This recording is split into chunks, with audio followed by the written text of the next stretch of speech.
Está aparecendo só o símbolo do curso, pelo menos para mim.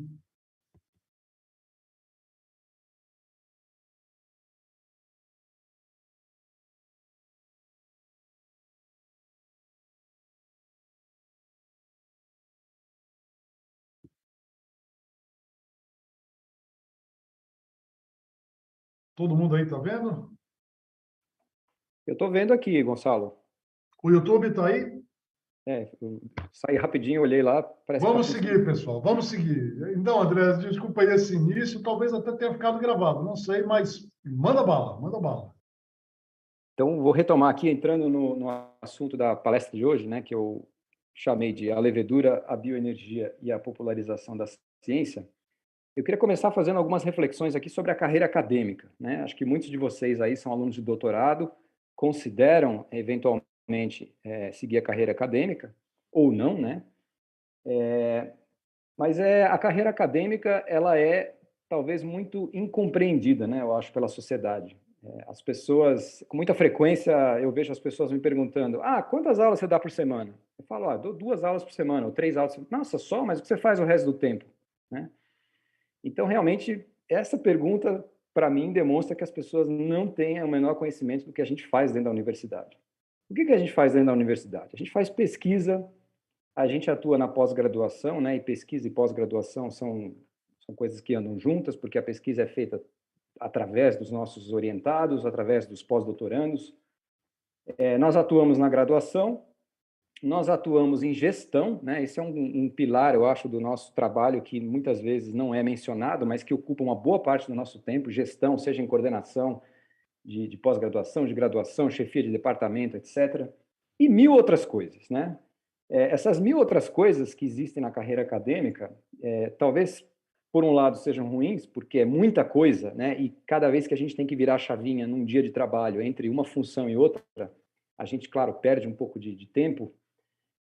Mas, por outro lado, eu acho interessante que na vida acadêmica a gente tem uma grande liberdade de repente, seguir uns certos caminhos que a gente acha que são importantes, que a gente tem vocação para esses caminhos, o que significa que eu acho que a gente aproveita o potencial das pessoas, né? A pessoa acaba dedicando seu tempo àquilo que ela mais gosta de fazer. O que dá glamour, né? O que dá glamour na nossa vida acadêmica é a pesquisa, principalmente as publicações, né? As pessoas olham realmente o que é que a gente publicou, o número de artigos, esse tipo de coisa. Esse é, inclusive, uma forma de se olhar a carreira acadêmica que eu tenho militado para mudar, né, para que a gente olhe de uma outra forma, e eu acho que nós estamos num processo de mudança. As pessoas estão começando a valorizar realmente o impacto daquilo que a gente faz, qual por exemplo, onde é que estão os egressos, né, os nossos orientados, o que eles estão fazendo, onde eles estão trabalhando, quais são os resultados práticos da nossa pesquisa, né, se tem patentes depositadas, licenciadas, quais são as descobertas que um determinado pesquisador fez, né? Não só olhar assim, publicou 55 artigos, mas esse cara descobriu aquele mecanismo que funciona em levedura e que é responsável por tal fenótipo. Eu acho que a gente está devagarzinho caminhando na direção de olhar para essas questões da carreira acadêmica, né? O que eu vejo com bons olhos. E aí tem a questão de como é que o que a gente faz chega na sociedade, né? Na sociedade fora dos muros da universidade, vamos dizer assim. E aí é que entra a popularização da ciência. Tem gente que chama essa atividade de divulgação científica, né? E realmente não é que não esteja errado falar em divulgação científica, mas eu acho que pode ser confuso, porque divulgação científica, a pessoa pode achar que você está falando de ciência para cientistas, e não necessariamente para o público em geral. Isso eu ouvi uma pesquisadora de Brasília falar num podcast e eu gostei do argumento dela. Então, eu adotei o termo popularização da ciência, que eu acho que não dá margem a dúvidas. Quer dizer que a gente está falando de ciência realmente para a população. E aí tem aquela história, né? Mas popularização da ciência é importante, é fácil, é difícil. E aí tem aquela brincadeira que eu gosto de fazer com as pessoas. Você já tentou explicar o que você faz para o seu pai e para sua mãe, né? Considerando que o seu pai e sua mãe não são acadêmicos? E, por incrível que pareça, é mais difícil explicar para o pai e para a mãe o que é que você faz do que dar uma palestra no congresso, né? A gente sai da zona de conforto, a gente tem que usar um outro vocabulário, a gente tem que se colocar na posição do outro pensar, poxa, até onde vai o conhecimento dele e até onde eu estou conseguindo transmitir a informação. Bom, e aí, desde que eu voltei desse sabático em 2019, eu me interessei por essa questão de popularização da ciência. E aí, daqui a pouco, eu vou chegar na história do livro, né?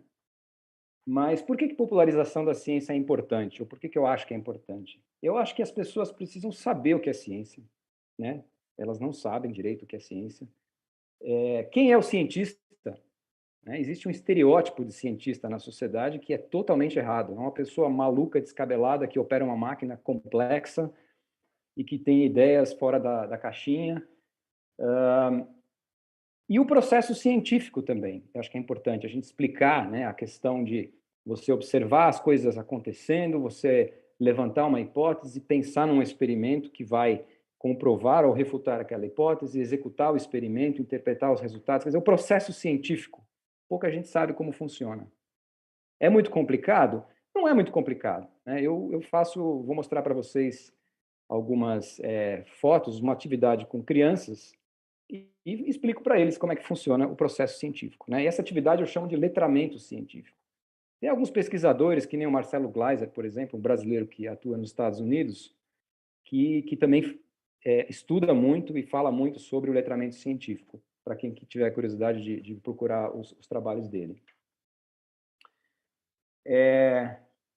Bom, finalmente eu acho que a gente fazendo isso, né, a gente contribui para que o cidadão em geral compreenda melhor o que a gente está fazendo, valorize a ciência, o cientista, o processo científico, chegue à conclusão no final do dia, poxa, esses impostos que eu pago, que estão sendo usados para financiar as universidades federais, né, assunto, aliás, que tá na crista da onda aqui, né, ontem teve aquele corte que todo mundo ouviu falar,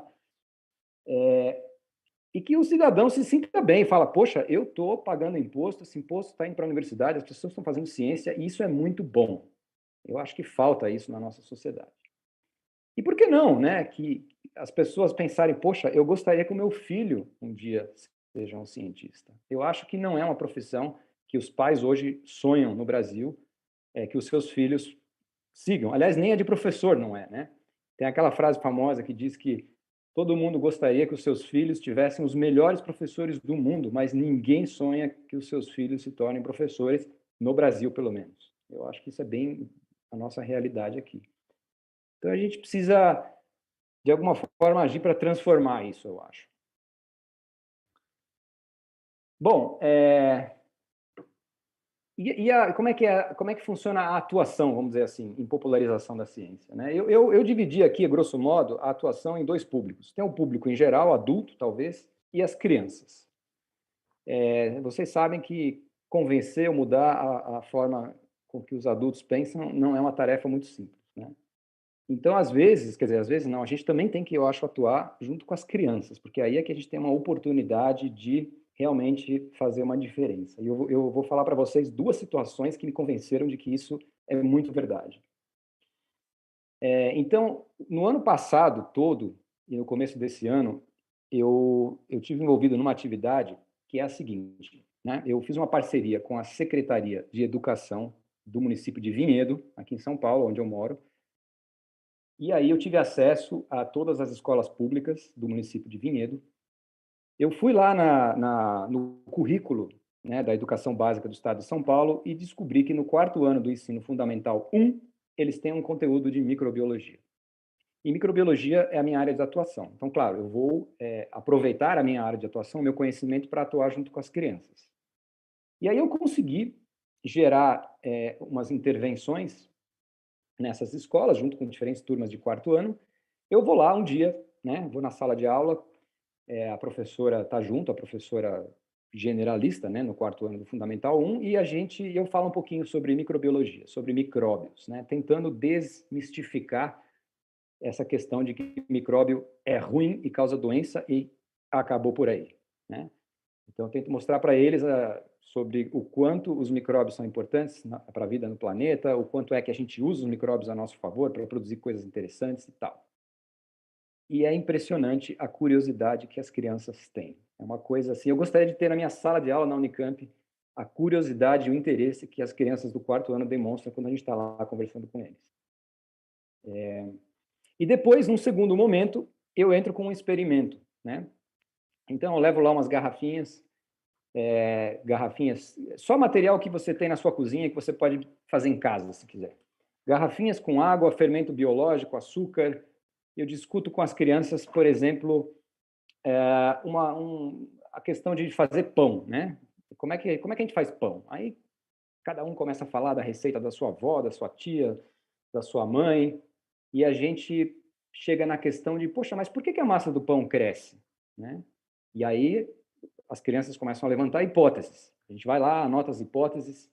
Vamos bolar um experimento para verificar essas hipóteses? Vamos. Como é que a gente vai fazer o experimento? Daí a gente monta o experimento, as crianças participam da montagem do experimento, e finalmente, né, tem lá uma garrafinha que a gente põe água, fermento biológico e açúcar, e a gente coloca uma bexiga dessas de festa de aniversário na boca da garrafinha, e aí a bexiga enche de gás depois de alguns minutos.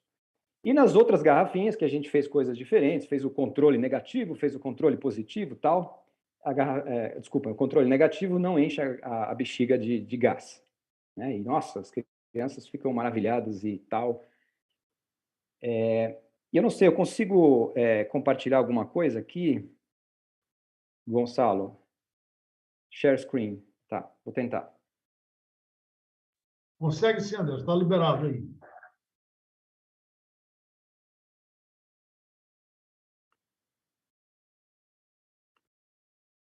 Dá para enxergar aqui, não?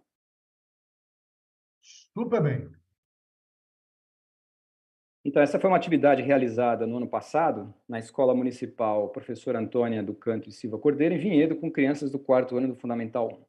Tá? Então, só para vocês terem uma ideia aqui, a professora fazendo uma selfie, né, com as crianças atrás, e eu estou lá conversando com eles sobre os micróbios. Essa é uma escola municipal da rede pública. Né? E aqui na frente vocês estão vendo as garrafinhas, o experimento, o filtro de café, quer dizer, só materiais que a gente tem em casa. Todo mundo competindo para levantar a mão, para fazer pergunta, para querer sugerir hipótese. É muito legal ver isso. Assim, realmente a gente quase fica emocionado de ver isso. Aí eu coloco lá na lousa, né, a elaboração do nosso experimento. Aí eu pergunto, né, o que vocês acham que vai acontecer no experimento 1? Vai encher a bexiga ou não vai? Aí o pessoal levanta a mão, responde. Aí os alunos participam, né, da preparação do experimento, como vocês podem ver. Aliás, eu pedi autorização, viu, para o uso dessas imagens e eu fui autorizado, só para constar aqui também. E aí, finalmente, o resultado do experimento, como vocês podem ver no experimento 3, né, que é aquele que tem água, fermento biológico e açúcar, ocorre a formação de gás carbônico, e isso dentro de 15 a 20 minutos. Né? Então, é um experimento bacana para fazer com as crianças. Depois a gente conversa um pouquinho mais na lousa, discute, fala do gás carbônico. Vocês veem também mais uma imagem aqui, as crianças participando desse experimento.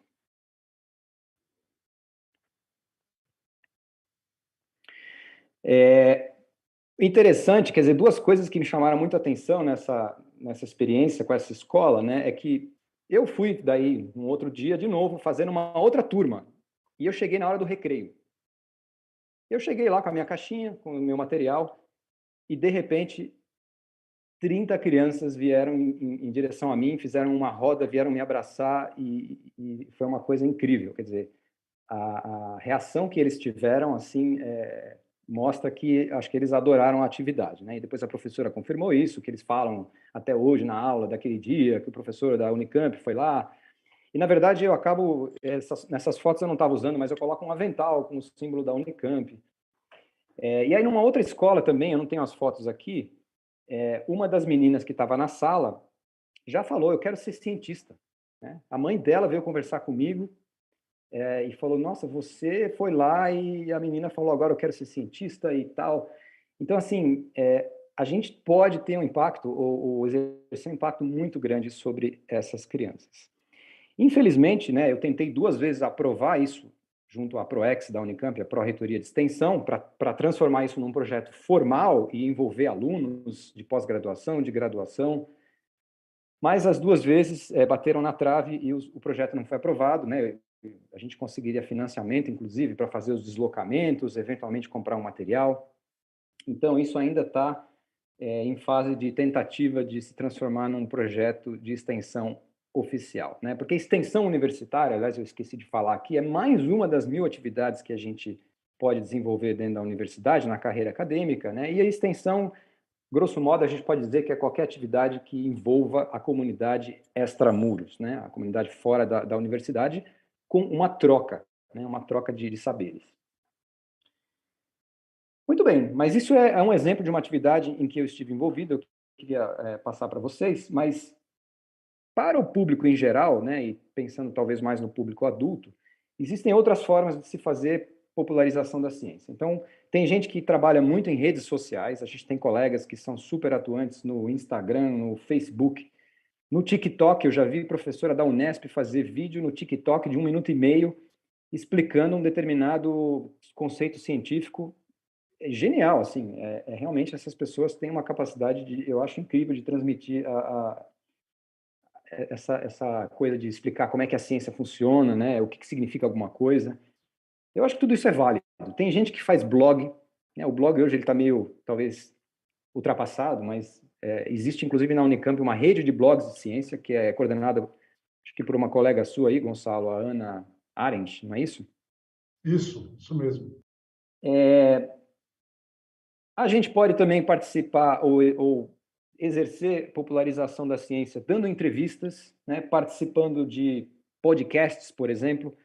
Esse trabalho que eu fiz com as crianças, aliás, gerou 2 podcasts junto com a Prefeitura de Vinhedo. Eu posso depois passar os links para vocês.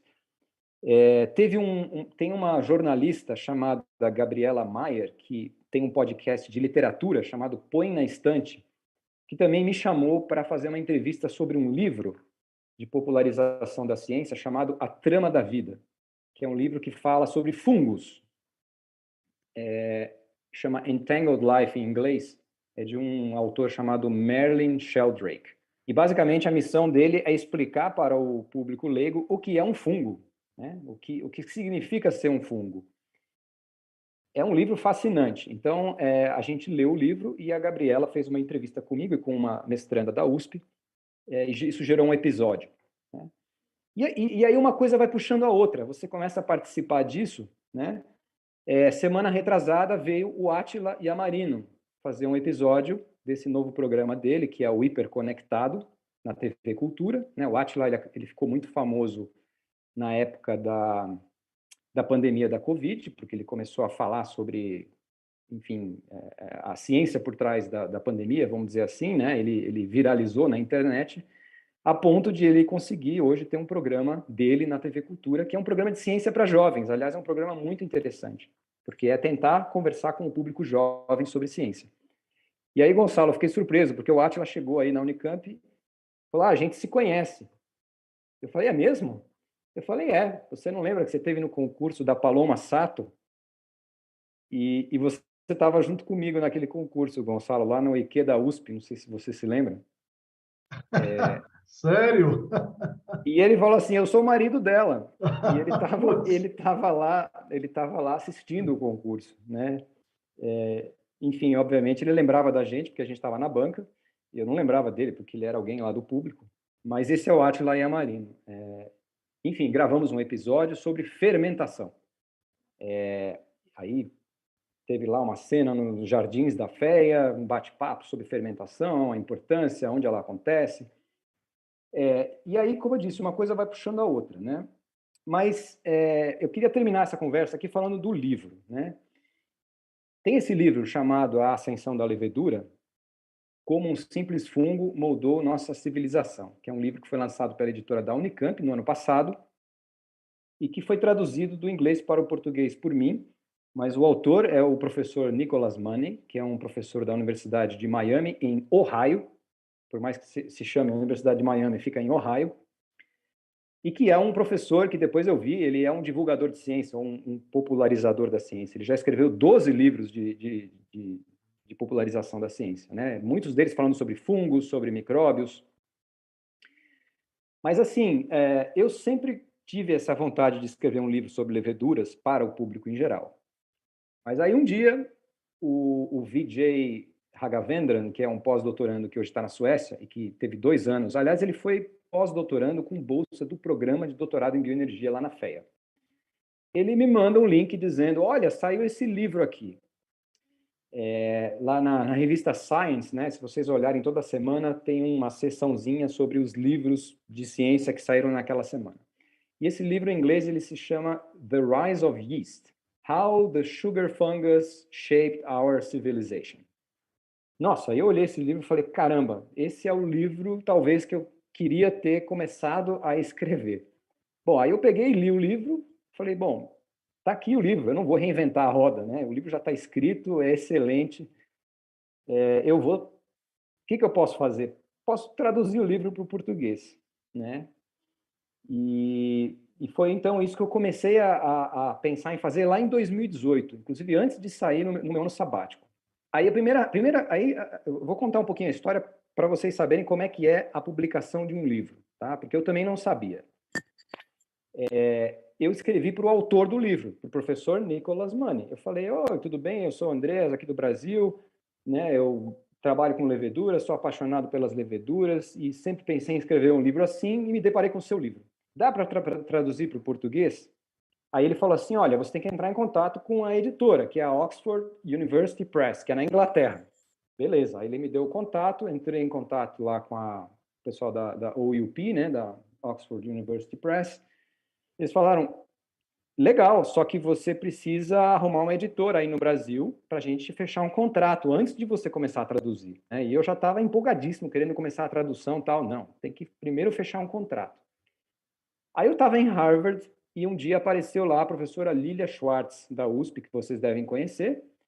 Enfim, estava dando uma palestra, né, lá na universidade, eu fui assistir, depois eu conversei com ela e ela tem alguma relação com a editora Companhia das Letras. E eu, né, super ambicioso, pensando, poxa, quem sabe alguma coisa por aí. Ela me passou o contato dentro da Companhia das Letras, o pessoal me passou para outro, que passou para outro, no fim, bom, não temos interesse. Aí fui bater na porta da editora da USP, porque, não sei, acho que eu achei que fosse uma coisa mais fácil, talvez, do que na editora da Unicamp. A editora da USP me deu um banho-maria de 6 meses e nada aconteceu. Aí eu bati na porta da editora da Unicamp e fui super bem recebido, mas assim, você tem que submeter um projeto. É como se você fosse submeter um projeto, um pedido de auxílio à FAPESP. Né? Por que esse livro é importante? Por que você quer publicar?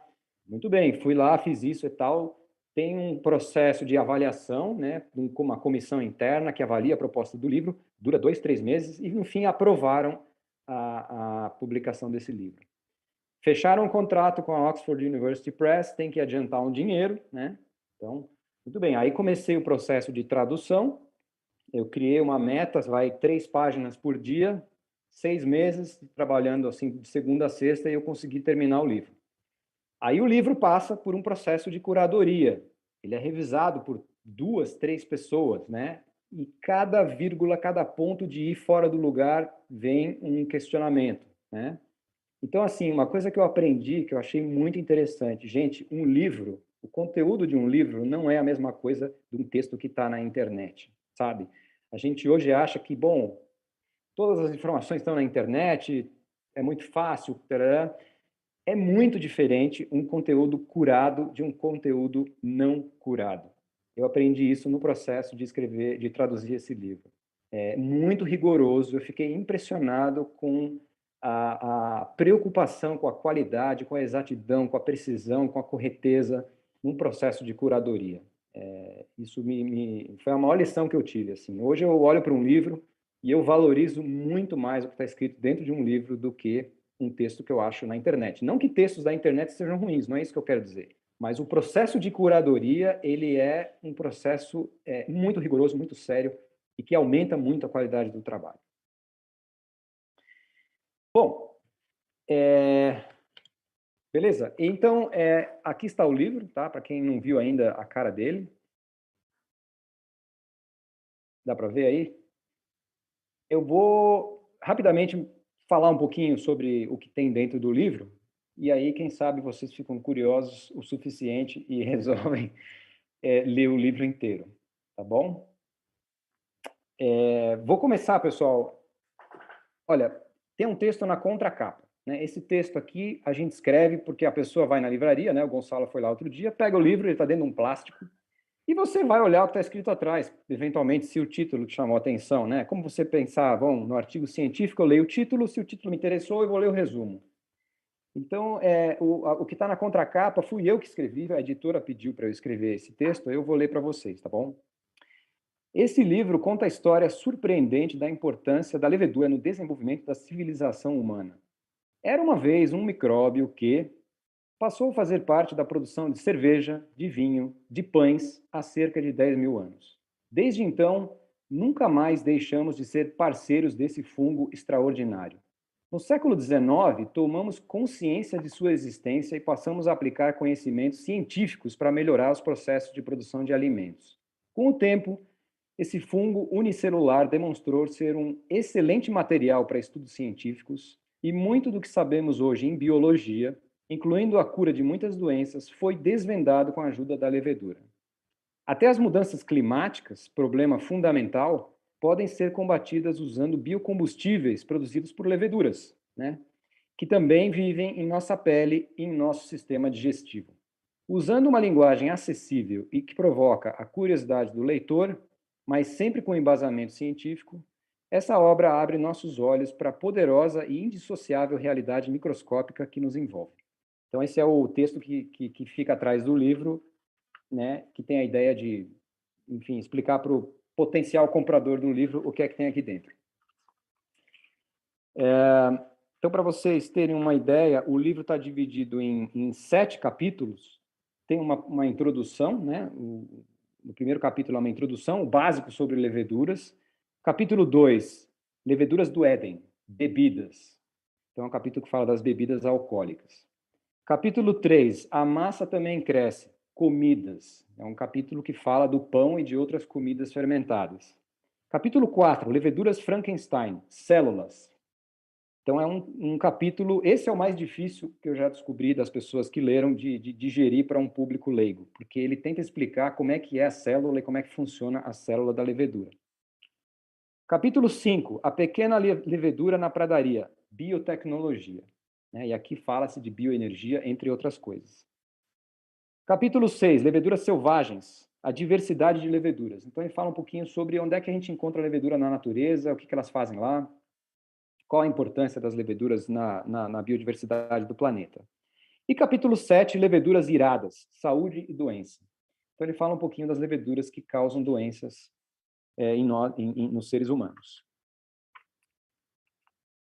No capítulo 1, pessoal, que é uma introdução, né?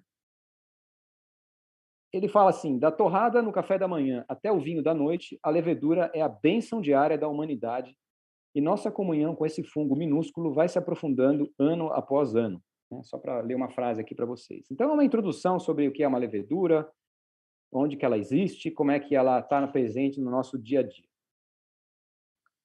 No capítulo 2, que é um capítulo de bebidas alcoólicas, tem várias anedotas ao longo do livro que eu acho que estão ali para chamarem a atenção do leitor. Então, por exemplo, ele fala da Malásia, que tem um animal que se chama musaranho arborícola, que vai lá naquelas palmeiras e é atraído, quer dizer, ele vai lá sugar o néctar dessas palmeiras, né? E então esse musaranho participa do processo de polinização. Qual é o papel das leveduras nisso? As leveduras estão fermentando o néctar, produzindo etanol. Os vapores do etanol é que são sentidos pelo musaranho, que vai então em direção ao néctar. Ele bebe uma quantidade de etanol que deixaria qualquer ser humano em coma alcoólico. Isso os cientistas já mediram. E é intrigante, porque esse animal não fica embriagado. Ele anda ali em cima das palmeiras cheias de espinho e se equilibra e não cai, né? Então, é só para mostrar para vocês um exemplo de uma história que ele conta aqui. É um paradoxo esse musaranho. Ele bebe muito álcool e não fica embriagado. Aí ele fala também de experimentos feitos com morcegos frugívoros, né? São morcegos que se alimentam de frutas. Tem alguns morcegos encontrados na América Central, no Caribe, que se alimentam de frutas tropicais, que também são altamente tolerantes ao etanol. E aí, os pesquisadores... Morcego acho que é um bicho mais fácil de trazer para o laboratório. Os pesquisadores montam umas pistinhas de voo para o morcego com obstáculos, né? E vão dando álcool para os morcegos e verificam se eles conseguem desviar dos obstáculos. Os morcegos do Caribe, que estão acostumados com frutas tropicais e muito etanol, eles desviam bem dos obstáculos. Os morcegos do Egito, que se alimentam de tâmaras e que são menos acostumados ao álcool, chegam a um ponto que eles começam a bater nos obstáculos dentro desse experimento, mostrando que eles perderam o senso de, né, a ecolocalização e, portanto, eles estão, de certa forma, embriagados. Então, ele vai contando essas historinhas aqui. No capítulo 3 de comidas, uma coisa que, para mim, foi interessante saber é que cerveja e vinho vieram antes do pão fermentado, né? Muita gente fica discutindo esse assunto. O que veio primeiro, a cerveja ou o pão? Pelo que ele conta aqui, e claro, ele sempre dá evidências, tem toda uma lista de referências que quem quiser pode consultar no final do livro, né? Ele fala que existia pão, claro, há muito tempo antes, só que o pão não era fermentado, era um pão maçudo, meio duro de comer, né? Até hoje existem pães não fermentados. Em algum momento, numa cervejaria, aquela espuma lá da cerveja caiu em cima de um preparo de pão, o pão acabou sendo fermentado, as pessoas assaram, comeram, falaram, nossa, mas que pão mais gostoso é esse, né? Ele é mais fofinho, mais aerado. E aí foram reinoculando, adotando essa prática, e o pão fermentado acabou se sobrepondo ao pão não fermentado, por ele ser muito mais agradável de se comer. Ele explica toda a transição, né, que teve da espécie humana de caçadores-coletores para agricultores, e a levedura teve um papel fundamental nisso, porque o estabelecimento das cervejarias teve um papel crucial nesse deixar de ser nômade e se fixar em alguns locais. E para rodar uma cervejaria naquela época, exigia trabalho quase que 24 horas por dia de muitas pessoas, né?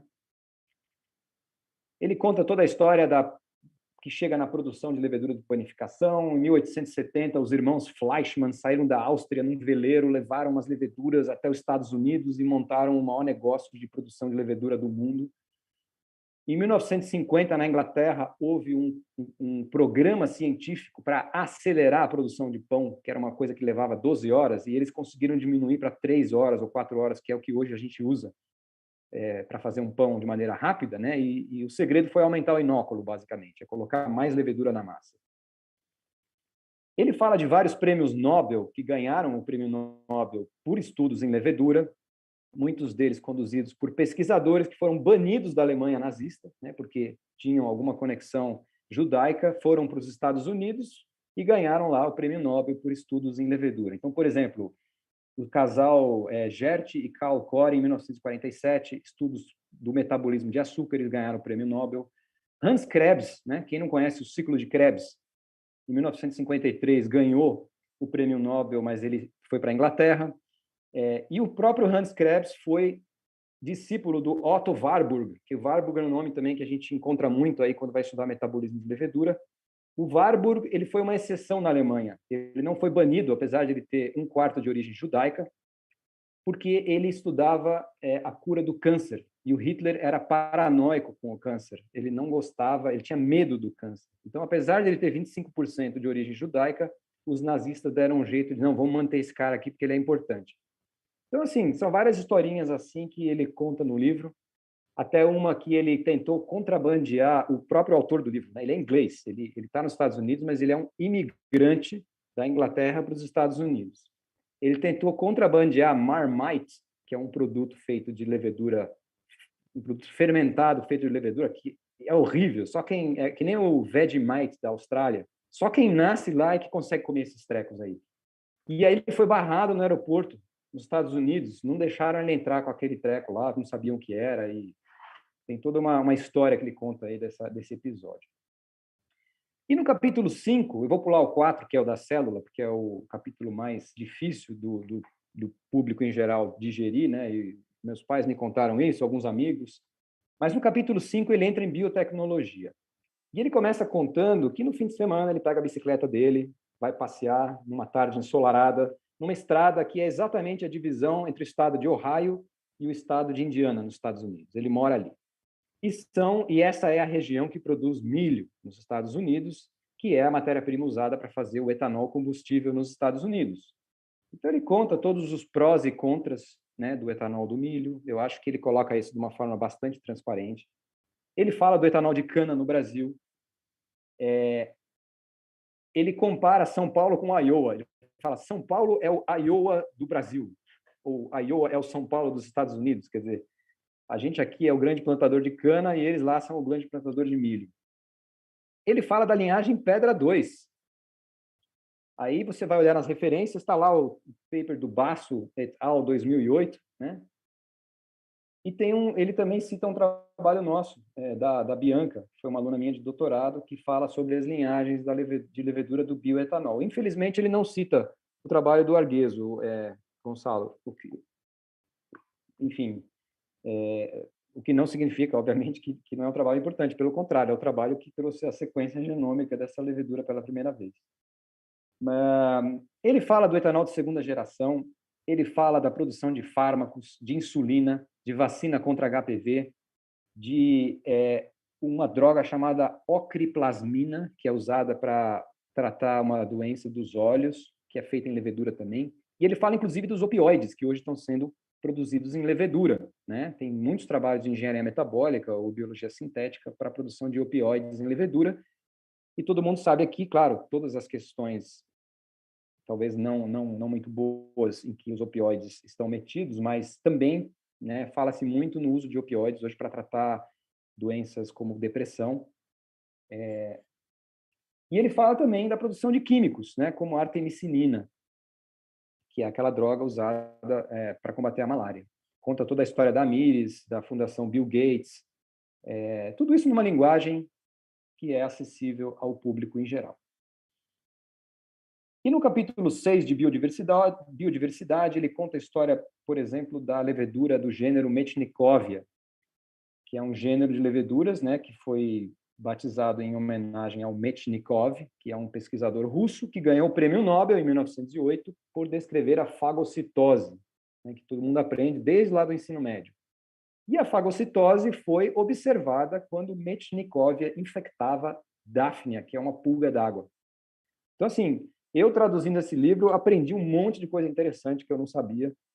Eu achei muito legal essa jornada aqui. E ele fala, inclusive, na biodiversidade, ele fala de todas as novas espécies que estão sendo introduzidas todos os dias por causa do degelo, né? O aquecimento global ele está causando degelo nas regiões árticas e antárticas, e tem um monte de micro-organismo que está imobilizado há milhares de anos lá. No momento que isso derrete, esses micro-organismos, alguns deles, entre aspas, ressuscitam, né? E estão voltando a ter vida no nosso planeta. E essa questão é uma questão interessante também para a gente pensar, né? Qual é a consequência disso? E, por último, no capítulo que ele fala de doenças, ele explica claramente, né, que o habitat da levedura não é o sangue, o nosso sangue, né?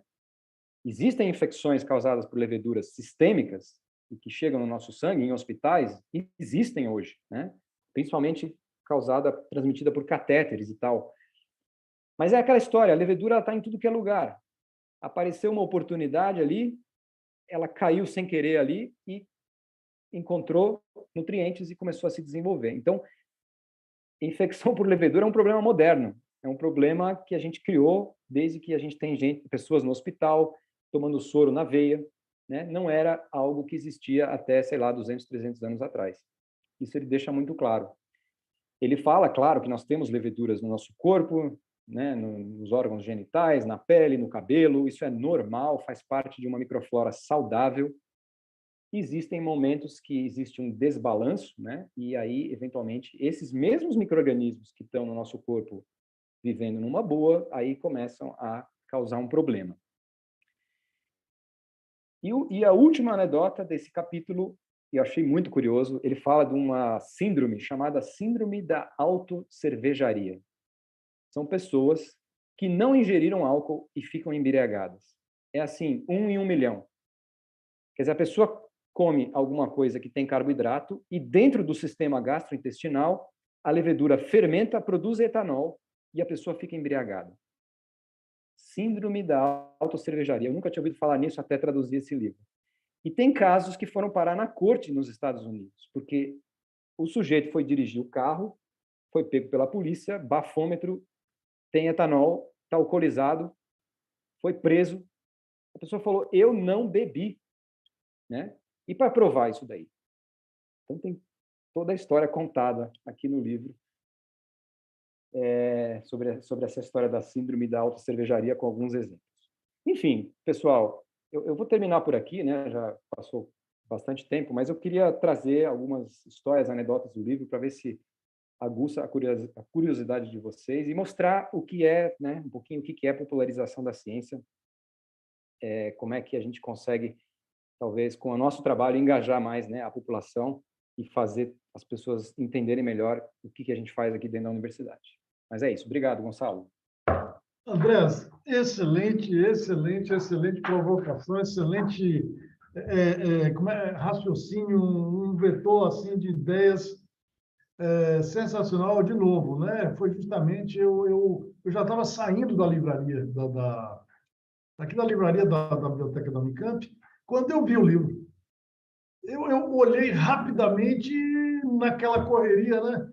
E eu digo, pô, não tem como não chamar o Andrés para falar desse assunto. Eu vou comprar esse livro, né? Pô, se isso aqui fosse o... Eu vou comprar, com certeza. Eu adorei a lógica. Eu queria fazer alguns comentários. Primeiro, essa coisa da divulgação científica. Divulgação, não. Eu acho que a popularização é fundamental. Eu acho que o ser humano ele é o que é, porque justamente todos nós temos um pouco de cientista, mas alguns são realmente vocacionados, né? Tem isso aí, uma obsessão. E esses a gente tem como uma sociedade que dá certo, eu diria, a gente tem que identificar, localizar, fomentar, né? E trazer ele para ser o que é. E ninguém se torna cientista na universidade. As pessoas se tornam cientistas jovens, elas são cientistas. E quando a gente fomenta, como esse caso aí das escolas, a gente tem também aqui uma experiência com a Escola de Sumaré, é muito parecida com esse que você relatou. Eu acho que a Unicamp deveria, isso que você comentou, né, desse projeto para fazer essa popularização, se você realmente quiser tocar isso ainda, pode contar com o nosso laboratório também, porque eu acredito nisso para valer. Eu acho que isso faz a diferença. Olha, rapidamente contando a história dessa escola de Sumaré, eles começaram um programa de ciência, né? Antes dessa escola, desse programa de ciência, em que cada aluno tem um projeto de ciência, ninguém entrava no vestibular em escola pública. Zero. Na realidade, a maior parte dos alunos não tinha nem mesmo coragem, autoestima para prestar o vestibular. Agora, rapaz, isso transformou as crianças, e aquilo que você falou, né? Onde é que foram parar nossos alunos? Quando você vê os alunos, onde é que eles estão?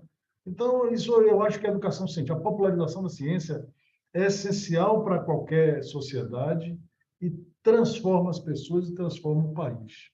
Bom, eu queria saber se alguém gostaria de comentar aí alguma coisa, esse tema, rapaz, e a levedura é simplesmente extraordinária, é um organismo, como você falou, né, um organismo de estimação, foi o primeiro, talvez, que o ser humano teve, né? Tem um negócio muito interessante dos pássaros tomando, comendo fruto fermentado. Porra, tem pássaro que migra para o lugar errado, quer dizer, eu sinceramente acredito piamente, né, que toda a religião, tudo isso foi influenciado, né?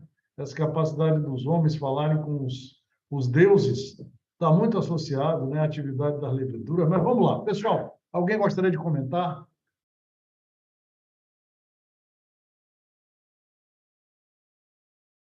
Opa! Vanderly está te parabenizando. Você está vendo, né, André? Você está vendo, acho que é a mesma tela que eu estou, né? Deixa eu fazer dois comentáriozinhos rápidos, Gonçalo. Eu esqueci de falar isso, mas esse é um dos objetivos também de ir nas escolas públicas, é aproximar o aluno da universidade pública e encorajá-lo a prestar o vestibular e falar, não, eu posso, sabe? Eu esqueci de falar isso, mas é óbvio que esse é um dos objetivos e funciona. Você olhando no olho ali, a pessoa vendo que você é uma pessoa, que você tem uma família, que você tem amigos, que você é uma pessoa normal, sabe? O cientista é uma pessoa normal. Parece exagerado falar isso, mas eles se sentem motivados a tentar o caminho da universidade pública, independentemente de se tornarem cientistas ou não, né? São duas coisas diferentes. E uma outra coisa do livro, Gonçalo, esqueci de falar também, ele deixa claro que se não fosse a levedura, nós não conheceríamos o etanol. E você imagina quantas decisões importantes na história da humanidade, quantas guerras, quantos casamentos não foram resolvidos na base da empolgação causada pelo etanol, né?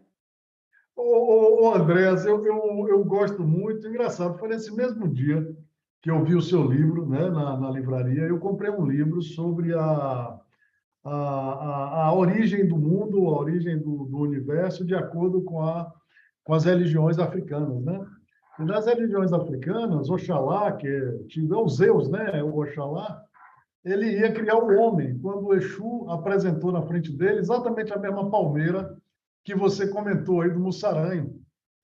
Então, apresentou, e aí Oxalá, que ia criar o homem, parou no meio do caminho, e aí acabou que outro Deus teve essa precedência de produzir o homem, né?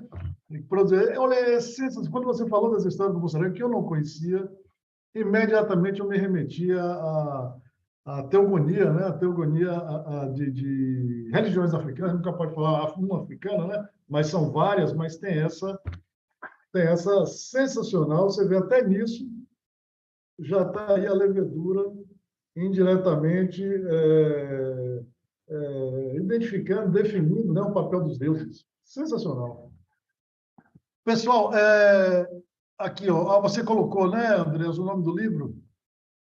A Ascensão da Levedura. Tem na livraria da Biblioteca da Unicamp. Eu aproveito também, pessoal, para confirmar o que o Andrés falou. Eu já fui assessor da livraria da Unicamp da editora da Unicamp, né? É exatamente esse rigor que o Andrés falou. Publicar um livro não é brincadeira, e livros são livros, né? Não é qualquer texto, não é qualquer coisa. O livro de uma boa editora é fundamental. Andrés, mais algum comentário, amigo? Gostei demais, demais mesmo. Excelente. Não, só também para avisar que o ano passado nós fizemos uma live que está disponível no canal do YouTube da editora da Unicamp. Fizemos uma live em que o autor do livro, o professor Nicolas Manne, e eu fazemos um bate-papo, né? Ele conta um pouquinho do processo de elaboração do livro, eu conto um pouquinho do processo de tradução do livro, português e inglês. Eu tive que me concentrar muito nessa conversa, porque tive que fazer tudo nas duas línguas. Mas é uma live que está disponível lá e foi bem interessante. Se você puder passar esse link, Andrés, no programa do curso, eu te agradeço muito. Gisele queria fazer um comentário. Manda bala, Gisele.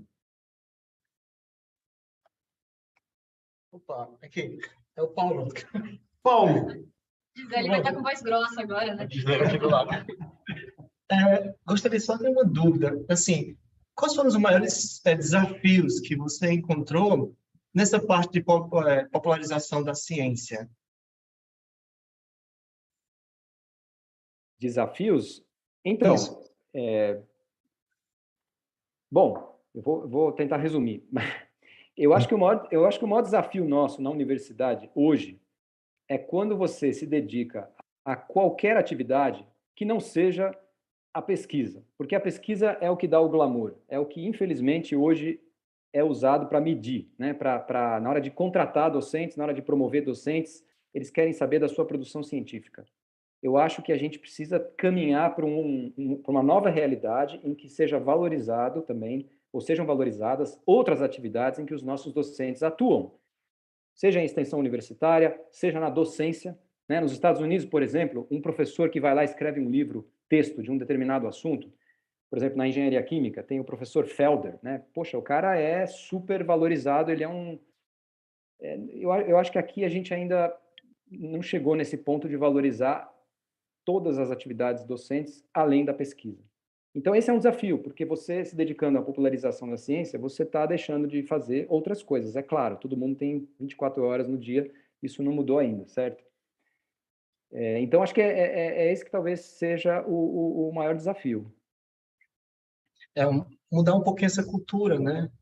Assim, tanto da instituição como a nossa vivência e rotina como pesquisador, como alunos, sair um pouquinho desse nosso espaço, desse nosso mundo e começar a olhar novos horizontes, né? A sociedade, porque de qualquer forma isso vai voltar para a gente, né? É como se fosse um ciclo. A gente investe também na divulgação, da popularização da ciência para a população, e a população começa a valorizar isso e, de alguma forma, retribui também, dando mais iniciativa, mais esforço, mais fomento também para a comunidade científica. Então, acho que é uma iniciativa muito nobre e parabéns. Obrigado. Desculpa, como é seu nome mesmo? Paulo. Paulo.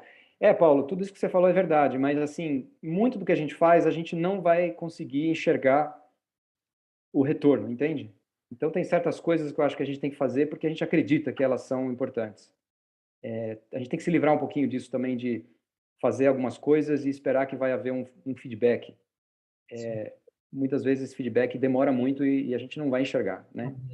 Então, às vezes, a gente tem que ser pragmático e trabalhar com algo que a gente acredita que é importante. Perfeito, obrigado. Eu concordo perfeitamente, você tem que fazer o certo. E, Andrés, dentro da universidade, eu acho que a gente tem essa grande, né, vantagem de ter digamos assim, essa liberdade para fazer o que acredita. E eu acho que isso que você comentou é fundamental, é isso mesmo. A universidade tem que conseguir ponderar e valorizar uma série de coisas que são tão importantes e não apenas uma aplicação científica, ou chegar mesmo ao absurdo de definir quantas publicações são importantes para uma passagem de nível, isso e aquilo. Quer dizer, isso é completamente anticientífico, né? Anticientífico, uma burocracia sem sentido. Eu queria também fazer um comentário sobre popularização da ciência, que a gente tem que pensar, todos nós, e de ir com essa popularização além, né, da educação primária, secundária e tal, porque falta a educação científica para praticamente todos, né? Por exemplo, os tomadores de decisão, a gente no laboratório, eu identifiquei já muito cedo que isso é uma coisa importante.